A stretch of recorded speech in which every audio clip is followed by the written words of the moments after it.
Thanks for coming. We've got a couple of announcements before we get started. First of all, of course, turn off all your cell phones. Airplane mode is okay if you want to do that. Also, in your seats when you came in, you should have some kind of evaluation form, and would really encourage you to fill that out after the session, or fill it out before the session if you want. But it's helpful to us in more than just getting feedback. It helps us to get grants, and when we can show participation from the people who are attending our sessions. So I want to encourage you to do that.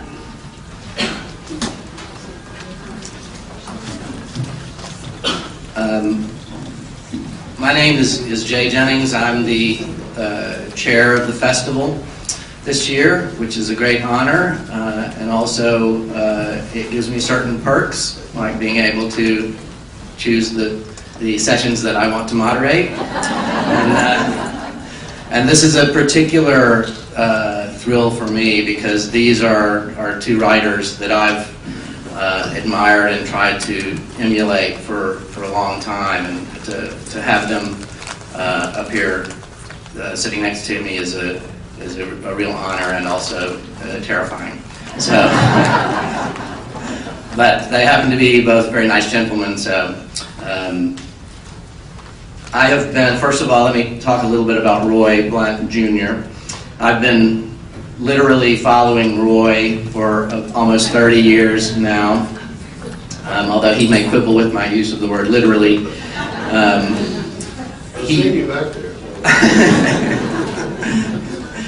He attended Vanderbilt University and wrote for the student newspaper there, as did I.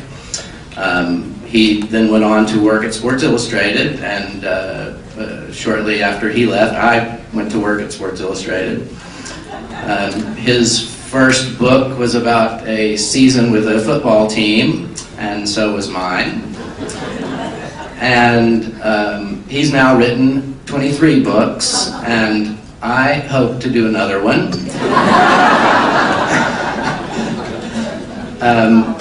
But in 1980, I was in graduate school trying to figure out what kind of writer I wanted to be, and that's when his second book, Crackers, came out. And I immediately bought a copy, and here's my first edition to prove it. There isn't a second edition. That's rare. I'll get you to sign that. What convinced me to buy it really is the first sentence in the book, which I immediately identified with. I don't know about you, but I have this voice that goes, "What? Nah, that ain't no way to write a damn sentence. That's the limpest, damn piddliest, damn saddest looking, most clogged and whiny, damn hitching around, piss and corruption covered damn sentence I ever saw." So I also heard that voice. I subsequently wrote a couple of staggeringly unfunny pieces, humor pieces, and boldly sent them off to Roy for advice, hoping, of course, that he would just immediately forward them to William Shawn, recognizing my genius, and they would be included in the New Yorker. What I got back instead from Roy was a very generous, page-long letter, ending with these words of advice that I've never forgotten. Write like you talk when you're a little bit out of control, and then learn to control the out of control. And that was for a humor writer just starting out, it was good to have words from the Oracle. About this same time, I was working selling postcards at the Metropolitan Museum at a staggeringly unpopular exhibition, The Tapestries of Francois Boucher.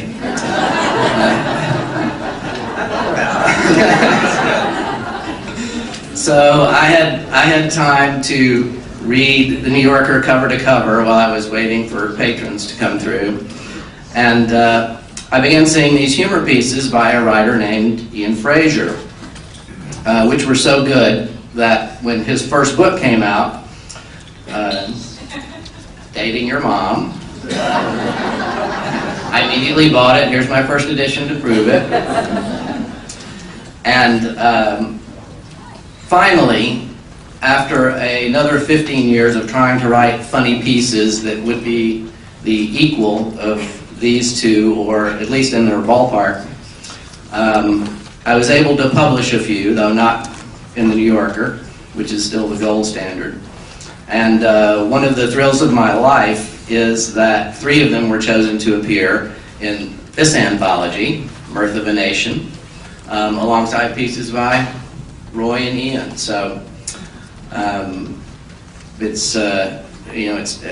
glad to be on the bench with these starters. Beyond that, though, their literary reputations would be secure if they just rested on these humor pieces. And as evidence of that, I'll point to a New Yorker podcast. Every month they ask a fiction writer to choose a story that's appeared in the magazine before. Of all the fictions that's been published over the years, the writer Jonathan Franzen chose to read Ian Frazier's humor piece, Coyote versus Acme, which is in this collection. Not a first edition. But and for all you lawyers out there, it's a summary of a case in faux legal language about the Wile E. Coyote's court case against Acme Inc., which has provided him with so many dangerous products over the years. So, but in addition to the humor, both of these writers have shown themselves to be scholarly but not pedantic on a staggeringly wide array of topics. Roy has written on sports, politics, food, and language, the latter most recently in his most recent book, Alphabetter Juice, which is kind of a follow-up to his earlier book, Alphabet Juice. And it might be summed up this way: he read the Oxford English Dictionary so you didn't have to. And he found the mistakes. Sandy has written beautifully about his own family, about the Great Plains, about Native American life, fishing, and most recently Siberia, with his book, Travels in Siberia. It might be summed up this way: he endured 50 degrees below zero so you don't have to. But at bottom, what each of these fantastic writers offers, no matter what he writes, is just a staggeringly entertaining and pleasurable reading experience. So I hope you'll join me in welcoming Roy Blount and Ian Frazier.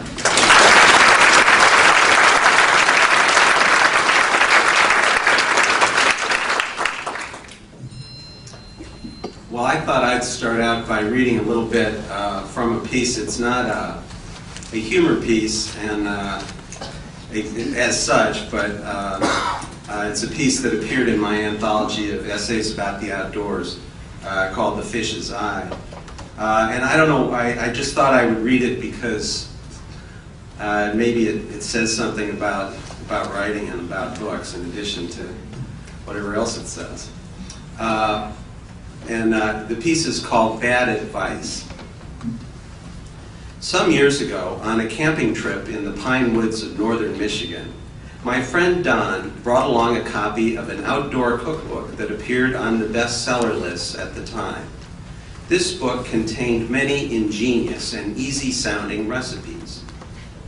One that Don especially wanted to try was called Breakfast in a Paper Bag.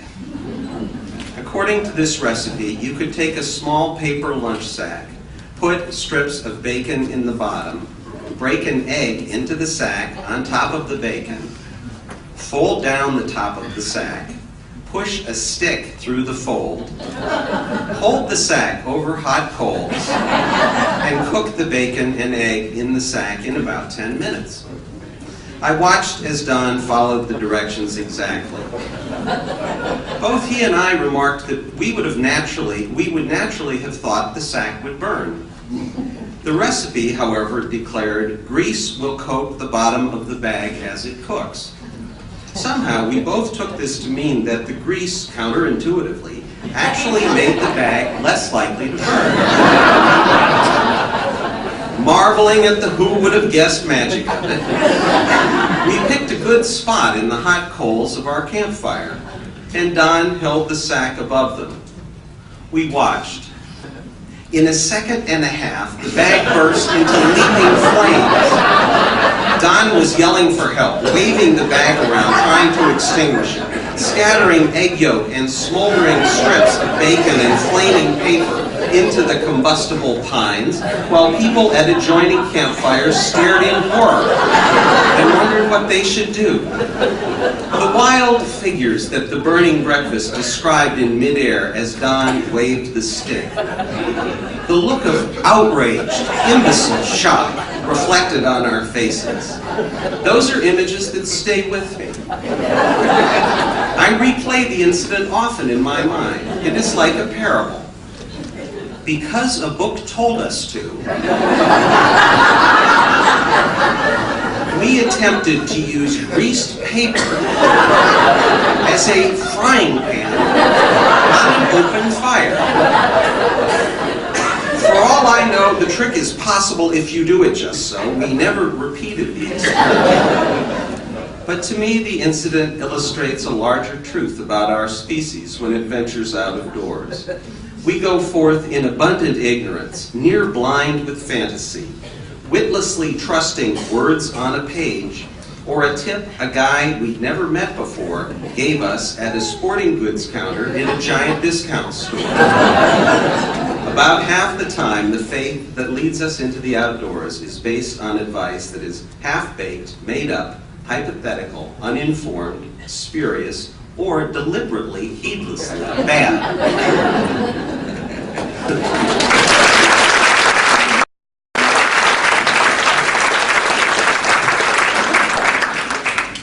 Well, you want me to read it?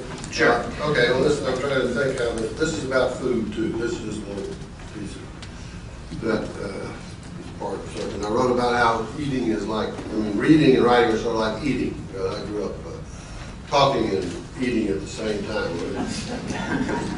In my family, if we went down to visit my grandmother in Jacksonville, we would, there'd be about 10 or 12 family people around the table, and this is what it would sound like. And that's the last service. I'm in. Pitch in. I don't know where to start first. Big Mama has outdone herself tonight. Well, I just hope y'all can enjoy it. I believe I could eat a horse. But you look at them tomatoes. Ooh, don't they look good? Now, Tatum, slow down. You let that child enjoy himself. Well, you think we didn't feed him at home? He didn't get any snack beans. Lord, pass that child some snack beans. Lila, how about you over there? You need something more. Butter beans? Ooh, land, no, I'm working on this corn. Come on, just a dab. Well, you talked me into it. Awful early to be getting this good of corn. Euleen, would you send that okra back around? Look at me, just a putting it away. I'm eating like a field hand. A little more tea to wash it down. These greens. Anybody want anything? I will have one more helping of that squash if nobody minds. It's so good. Little cornbread to sop that juice. One more mouthful of ham, then I do have to stop, sure enough. Look at all that chicken left. Have a little more there, Farrell.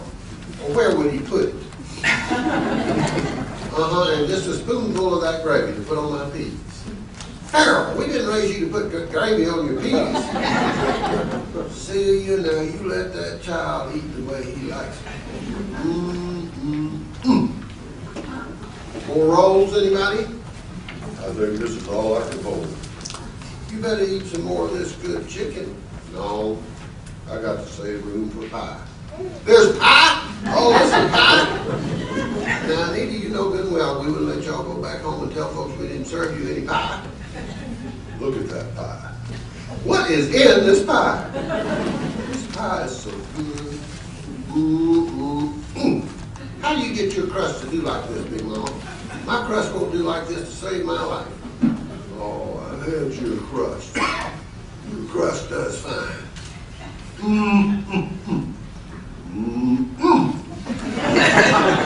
Well, I've eaten myself sick. Wasn't it good? I don't think I could touch another bite. I'm about to pop. Yes, more.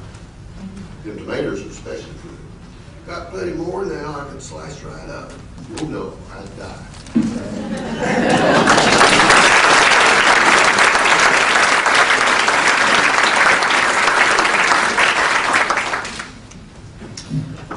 I don't even really like to talk about humor because it always seems to drain the humor of its humor. But I am interested in both these writers who write both humor and nonfiction, and I wonder if you all think that they feed each other, that it helps you as a writer to write straight nonfiction, and does that help your humor, or are they totally different muscles you're using? Well, I think if you come at a subject from the point of view of humor, it gives you a way of picking a subject to write about. If you find a funny story or just something that you just sense there's something funny in there. I just did a whole book, rather long book, which I spent 17 years on, off and on, about Siberia and about Russia. And at first that wouldn't seem to have too much to do with humor, but Russia is a very funny country. And it helps if you've got to think about, we're global now, and what country are you going to write about? Well, let's pick the funny countries. That's where I feel like that would be stronger. And so that rules out, and I'm talking about intentionally. So if you're talking about intentionally, that rules out France. And Germany is an unintended, very funny, but very unintended. And then you've got England, which is both funny intentionally and unintentionally, and Russia, which is extremely funny in both, I think more funny intentionally. It's a country where it's had such a horrible history that people have just sort of learned, to laugh at it. And as I kind of look more into the history of Russia, and the humor of it, I suppose it sounds kind of grim, but Russia is like slapstick, only you actually die.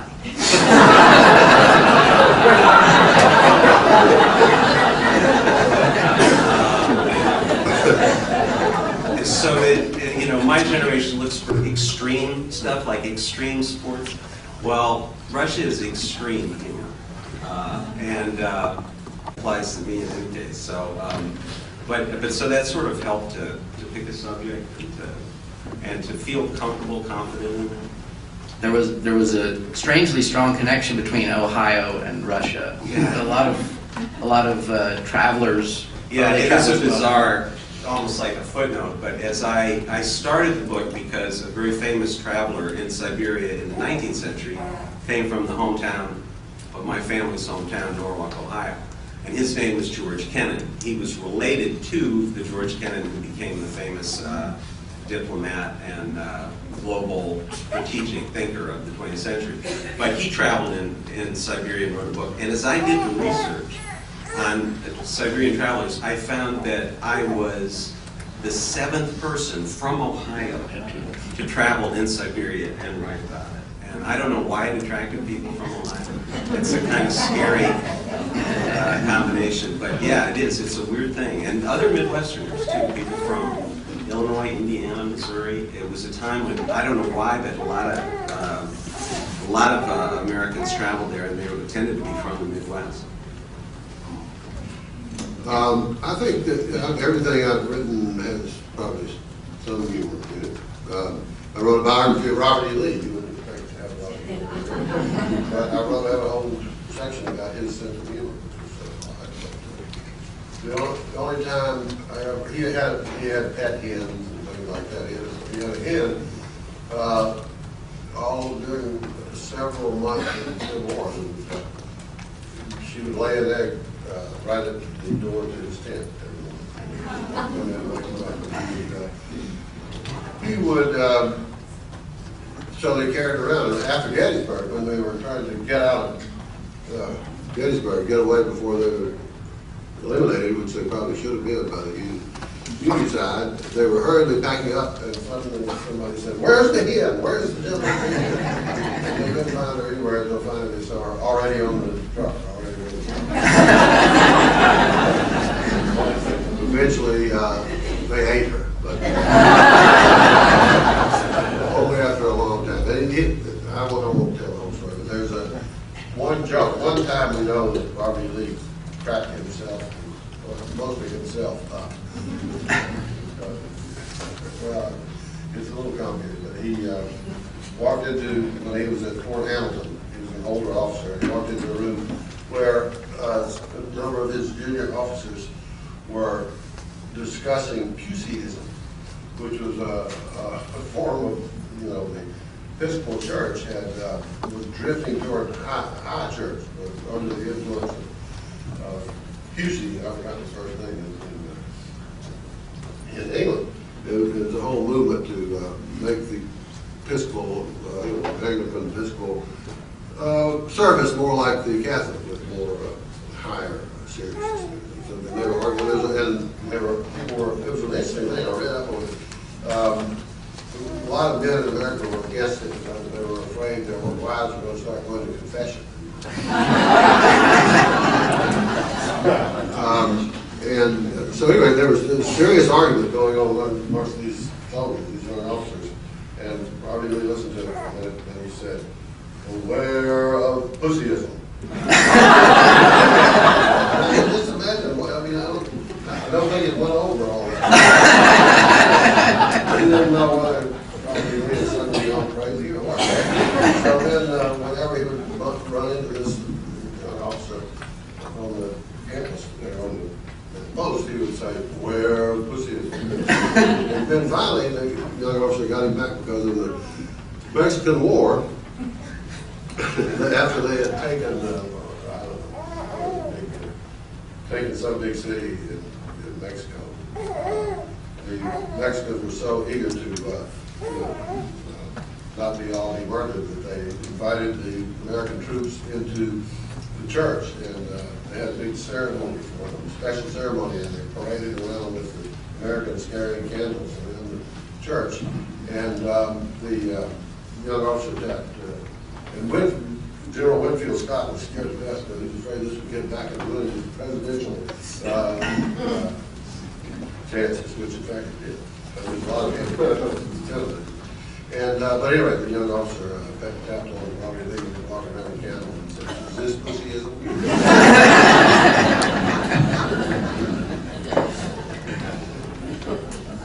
Roy, can you talk about your love affair with language?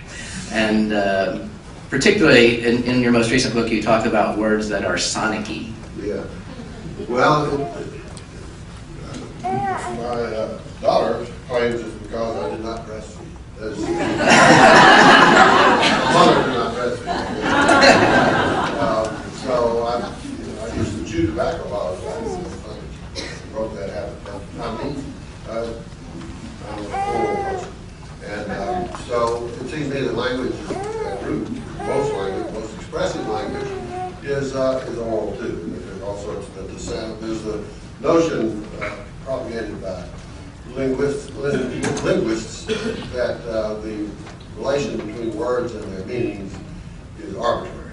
I can see that stated. Whenever I see it stated, I just shout out loud. And because I think that's crazy. I mean, that's not to say that you can figure out what a word means based on its sound, but there are elements of appropriateness to the sounds of words, and not just the sounds of words. The word, I coined the term sonic heat, hasn't been caught on, but as a combination of sonic and kinesthetic, because I think language has lots of kinesthetic substance to it. For instance, this is a little bit crude, but I was reading an analysis of the word urination by some linguistic who said that comes from the Latin verb urinare, to urinate. And but he said that the street Latin word, the focused word for that action was pissary.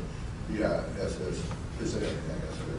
And he said, which obviously has some onomatopoeic relevance. And I was like, yeah, there you go. You go, street Latin. And but then it means that in fact, the act of urination does not sound unless you're doing it on a hot rock.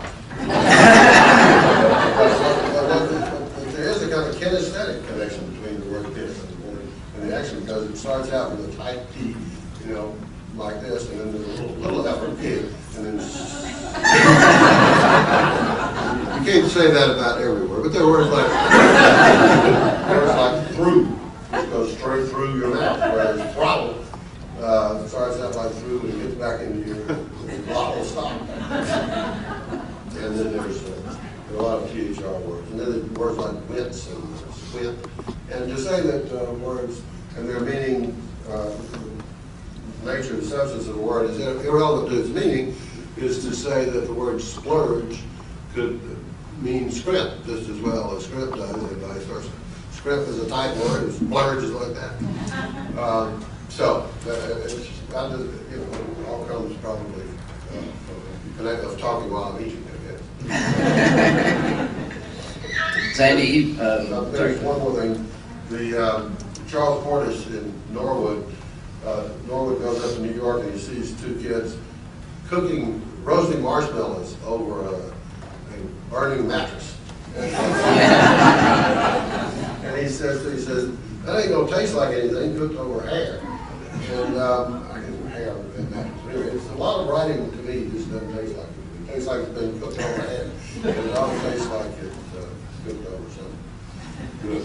Yeah, on that note, there's a word in Norwood that I've always loved when he talks about the I think it's cicadas or the June bugs being burned up in the fire of an oil refinery flame and pankling down on the roof, the tin roofs. And I looked up pankle in OED. It's nowhere to be found. It's a very sonic-y word though that I think he coined. Sandy, when you spent a lot of time trying to learn Russian, Right. How can you explain that experience?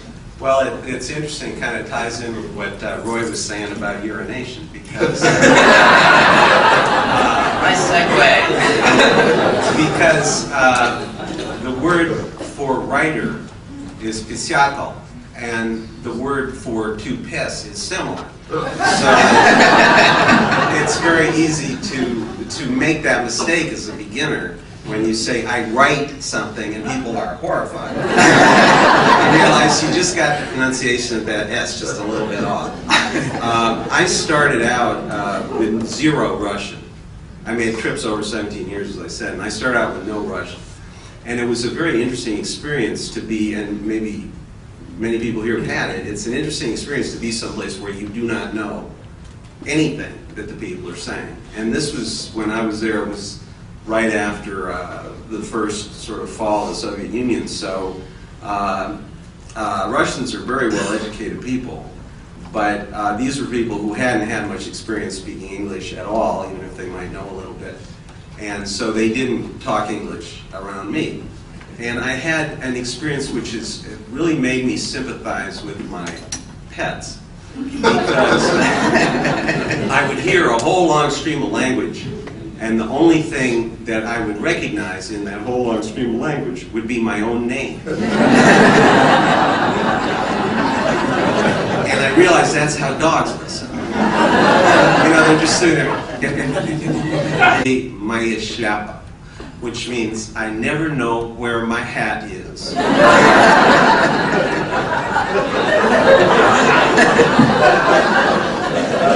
And it always got things off to a good start. I can see that you do not know where your hat is, or anything else.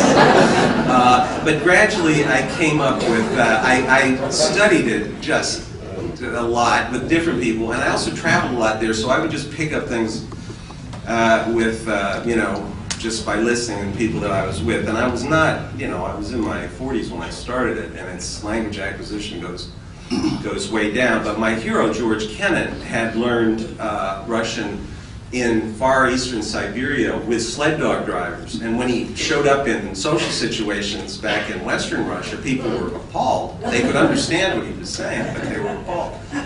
I went to Washington to study in an intensive course where I actually lived in the house of this teacher who had taught. He teaches State Department officials and CIA people. And he's from Odessa, and he's a wonderful teacher. And I came in just speaking the Russian that I knew. And he's like he loves language and he knows it so well. And I would describe his ears as almost prehensile. You know, his ears are just listening. And as I would start talking, he would go, like listening to someone play the violin. And after a while, he just, okay, and he would switch to English. And he said, I understood what you were saying, but the Russian you're speaking is hooligan Russian. I said, I don't mean you talk like a Russian hooligan. He said, you talk like a dog that picked us up on the street. So it returns to my dog. But after studying with him for 9 weeks, I then took a trip. And at that point, my Russian was tolerably good. And on 3 occasions, I think, in Russia, I made a joke deliberately that they got. And it's like hitting a shot in basketball from half court. It was the most unbelievable thrill to say something that actually made people laugh in Russian. And it was so much fun that it was addictive. I would try that. And I'd do it. I'd wait, you know, for another 10 years before I did another one. Because often, you know, I was the source of wit, but not witty in myself. And so that being able to do it, the distance in languages between that's the sad thing when you're in another country, is that the things that you know down in your soul, you can't, it's so hard to get it across. Poetry doesn't come across, and humor doesn't come across. And it's, you know, global as we get, that will never, I don't think, ever go away. And even though that divide is so great, when you do make that jump, it's amazing. It's like a spark that's jumping straight distance. Can you tell us one of those Russian jokes? I can tell you one, and I can guarantee you that people laughed, but it might not come off as that funny. I was in somebody's house, and their cat was all climbing on me. And the situation was my 2 guides, who I went with, chased women all across Siberia. We lived in tents. They would bring women to my tent. And I would get up and they would say, here's a first grade teacher who would like to meet you. I would politely talk, and I'd be totally honest, I didn't think it was sound policy to do what my guides were doing. I also didn't drink in Russia, which is an achievement it's really hard not to do. So this was drinking and hanging out with local Siberian women. And we were in the apartment of these 2 women in a very remote Siberian town. And this cat is climbing all over me. So both my guides had paired off with these women, and I had, you know, I was supposedly the boss, but I'm, you know, just sitting there. And the cat is climbing all over me. And one of the women says, wow, that's funny, because that cat usually only climbs on women, and she doesn't climb on men.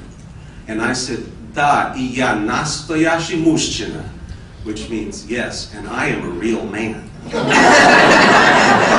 And they, given the circumstances, they laugh. So that's one. Roy, do you have any experience of trying to tell a joke in a foreign language? No. I don't know. I mean, I picked up smatterings of various languages, but no. Actually, I do in France. I once, but I can't remember. It also involved women, but I was with my wife. It was, but no. But I like. I think I have maybe written some. Anyway, I like. I enjoy tossing in a little foreign language from time to time, but I don't think I've ever made a whole joke. I certainly kidded around in French. I think they were just laughing at my French. We want to have some time for some questions, but first, Sandy wanted to read another piece. Yeah, I want to read this piece. William Whitworth, who's here, edited this piece at the Atlantic. This was some years ago, and he came up with the title of it, and it's a piece with a biblical theme. So I thought there would be people here familiar with the Bible who might like it. I did this book about my family. When I go back in my family's history, they were mostly preachers. A lot of them were preachers. And so I read books that they read, and I read the Bible back and forth, and read books like Fox's Book of Martyrs. Any of you have that on your shelf? And I read the book of Leviticus with great interest because it tells you what you can eat and what you can't eat. You can't eat weasel, in case you're wondering. And at the same time, I had young children. And I would find myself, this is I guess also following the food theme, I found myself saying things to children, to my kids, that I realized I had never said before in my life, and I would never say again. And I would go and write those things down. I had the kids in the back seat. We'd just been to the grocery store. They were in their car seats. I put the grocery bags on the floor of the car right in front of the car seats. The kids were barefoot. It was summer. And the bread was on the top of the grocery bag. And I look back, and the kids are kneading bread with their bare feet. And so I just said, "Don't rub your feet on bread." Now you'll say that once. Anyway. So this piece is called Laws Concerning Food and Drink, Household Principles, Lamentations of the Father. Of the beasts of the field and of the fishes of the sea, and of all foods that are acceptable in my sight you may eat, but not in the living room. Of the hoofed animals, broiled or ground into burgers you may eat, but not in the living room. Of the cloven hoofed animals, plain or with cheese, you may eat, but not in the living room.